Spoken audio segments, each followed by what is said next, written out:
ያው እንግዲህ ብዙ ጊዜ ወደ ስቴጅ ስንገባ ኢንትራንሳችን አንደኛ ነው። ስለዚህ ባለፈው በሞተር ነው የወጣነው።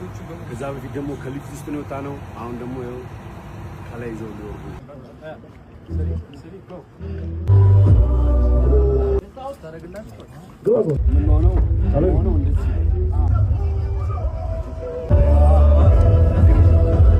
አሁን እዚህ ጋር ሴቶች አሉ።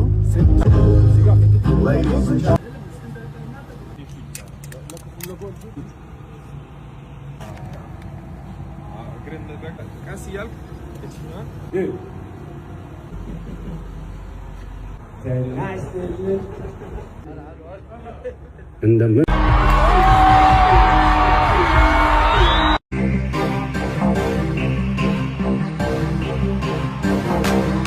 Ladies and gentlemen, let Mikael.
This